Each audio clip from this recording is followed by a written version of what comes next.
Hai semuanya, balik lagi sama Calon Sarjana. Di balik kegunaan internet buat nyari info dengan cepat, sebenarnya di sini tuh adalah tempat aneh guys yang bisa nimbulin trauma dalam waktu yang sangat singkat.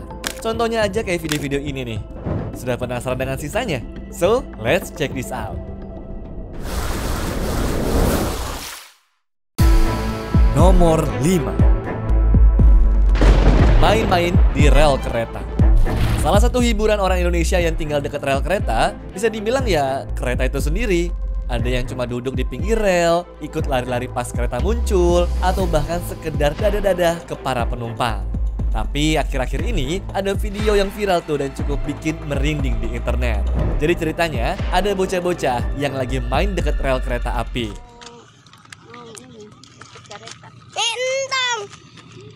Awalnya guys, mereka kelihatan biasa saja.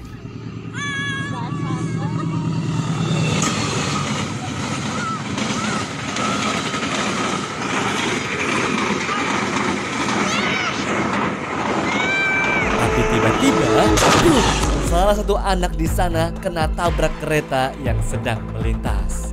Meskipun nggak kelihatan jelas di videonya, namun dari rekaman suaranya saja sudah bikin kita semua merinding kan?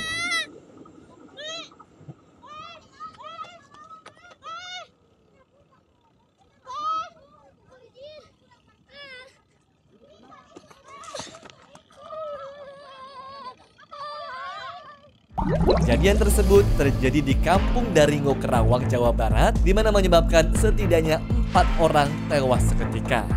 Yang mengerikannya lagi, salah satu mayat bahkan tersangkut tuh di bagian depan keretanya dan terekam sampai kereta itu tiba di Subang. Serem banget kan guys? Setelah kejadian satu ini, menurut gue jangan lagi sih kalian semua main di perlintasan kereta kayak begini ya.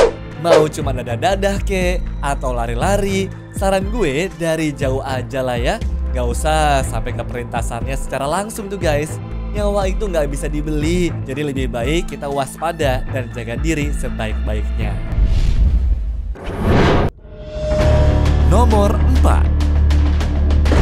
Samantha Koenig dikabarkan hilang dengan terakhir terlihat di rekaman CCTV tempatnya bekerja sebagai seorang barista. Mendadak keluarganya dapat foto kalau anaknya ini guys, yaitu Samantha Koenig, diculik dan meminta tebusan sebesar $30.000. Cuma faktanya pada foto ini, Samantha sudah meninggal. Pada 1 Februari 2012, Samantha sedang bekerja di sebuah kedai kopi saat Israel Keyes mendekatinya tuh. Dari rekaman CCTV terlihat Samantha menyerahkan uang dari kasir dan kemudian berlutut sebelum akhirnya pergi secara paksa. Ya itulah video terakhir sebelum Samantha dinyatakan menghilang. Pada malam tersebut, Samantha harus meregang nyawanya setelah Israel melakukan kekerasan seksual dan mengambil semua harta bendanya guys. Yang bikin gue cukup miris, mayatnya dibiarkan di rumahnya tuh, sedangkan si Israel ini malah pergi liburan selama 2 minggu untuk menikmati kapal pesiar bersama keluarganya. Setelah pulang, polisi pun sudah melakukan pencarian karena ada laporan orang hilang dari keluarga Samantha. Nah, yang lebih gilanya lagi terjadi nih guys. Dia mendandani tubuh Samantha, lalu menyulam matanya agar tampak terbuka dan memotretnya dengan koran terbaru untuk berpura-pura bahwa Samantha ini masih hidup. Dia kemudian mengirim foto itu sebagai bagian dari tuntutan tebusan sebesar $30.000 kepada keluarga Samantha, padahal gadis ini guys sudah tidak bernyawa.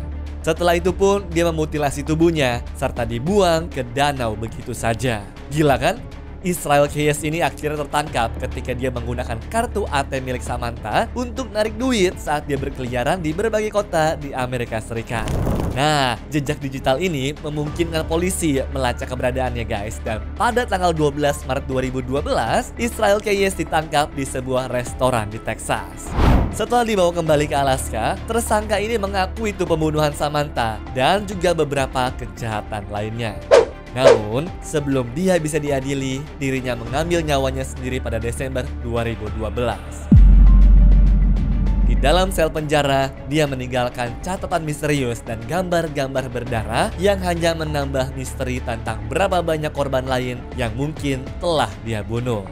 Dan meski Israel Keyes sudah tertangkap, kisah tragis ini masih menyisakan banyak pertanyaan. Nomor 3, Joanna Lopez. Bayangin deh guys, kalian lagi nonton TV di tengah malam, tiba-tiba acara yang biasanya berakhir dengan lagu kebangsaan berubah tuh jadi siaran misterius tanpa penjelasan. Makanya semua orang pada kaget pas tanggal 14 Januari tahun 1989 lalu ada tayangan tengah malam yang dipotong secara mendadak buat munculin broadcast orang hilang kayak begini nih.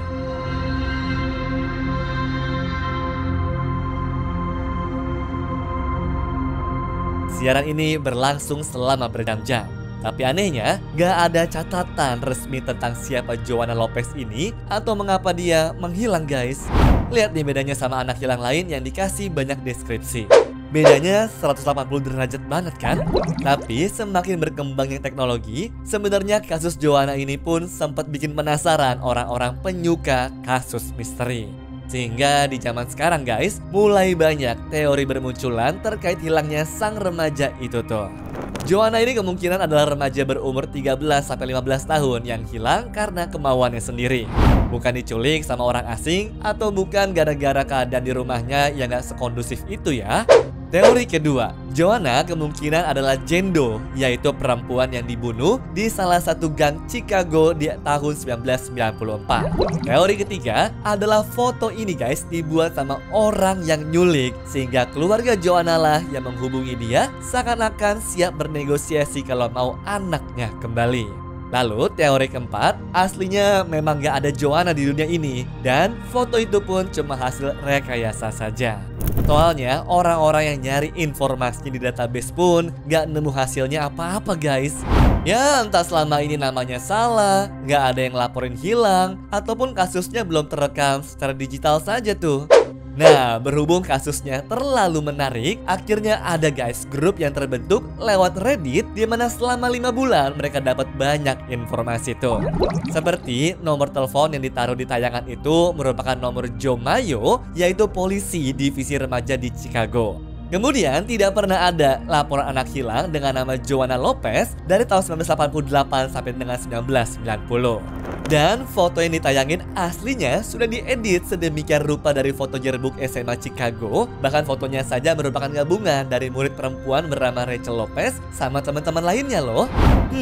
Mencurigakan banget kan? Tapi setelah sekian tahun, mendadak ada kemajuan nih dalam kasusnya itu guys.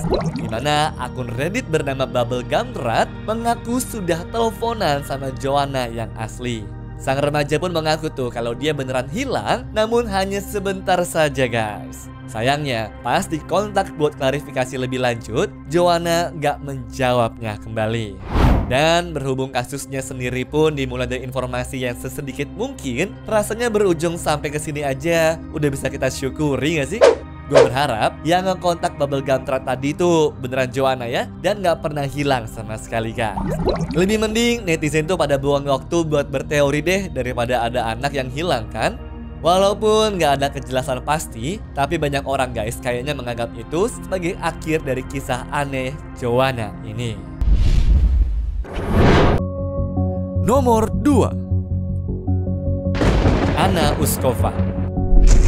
Bayangin, kalian ikut tradisi yang sudah biasa dilakukan setiap tahunnya bersama keluarga, tapi kali ini malah berubah jadi mimpi buruk. Itulah guys yang terjadi pada Anna Uskova, seorang ibu dari 2 anak di Rusia. Pada 19 Januari 2022, Anna bersama dengan keluarganya melakukan ritual Epiphany itu, di mana mereka terjun ke air es untuk merayakan pembaptisan Kristus. Tapi begitu Anna masuk dalam air, arus yang kuat langsung menariknya guys. Dalam video viral ini sempat terlihat suaminya buru-buru mau nolongin Anna dengan ikut lompat masuk ke dalam. Suasana pun berubah menjadi panik, terutama karena kedua anak mereka yang masih kecil berusia 10 dan juga 14 tahun menyaksikan kejadian tragis ini. Aduh, sedih banget ya guys. Dan meskipun mereka sudah manggil tim SAR, tapi sungai Oredes yang memang dianggap jadi salah satu sungai berbahaya dengan suhu minus 5 derajat Celciusnya, ngebuat mereka nggak bisa menemukan jenazah dia. Hingga akhirnya pada tanggal 28 Januari 2022, badan Anna akhirnya ditemukan tuh dengan jarak 1 km dari lokasi loncatnya tadi guys. Aduh, gak kebayang sih gue kehilangan sosok ibu, tapi dengan cara yang seperti itu guys. Nomor 1. Penculikan Raymond Koh. Kalau biasanya penculikan orang itu dilakukan secara diam-diam dan juga di malam hari, Pastor Raymond Koh yang merupakan seorang pendeta asal Malaysia malah diculik pada tanggal 13 Februari tahun 2017 di tengah siang bolong kayak begini.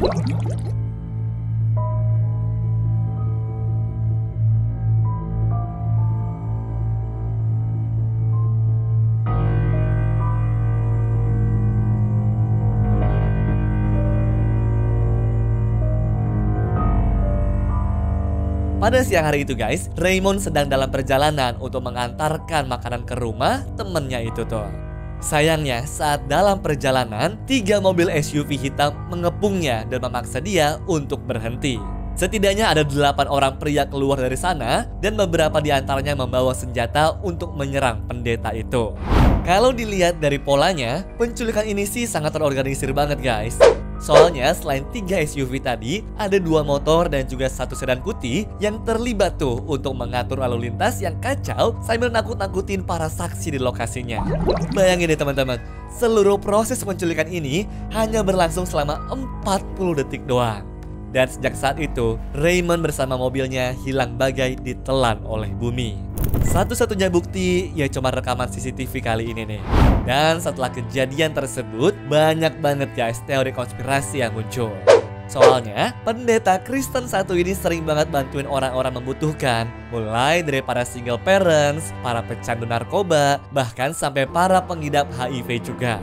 Memang sekitar 6 tahun sebelumnya, Raymond pernah terlibat dalam sebuah masalah di mana dituduh menyebarkan agama sampai mendapat ancaman pembunuhan. Ya, ngelihat dari bukti yang ada sama gimana rapinya penculikan itu sih, menurut gue bukan dendam pribadi seseorang ya.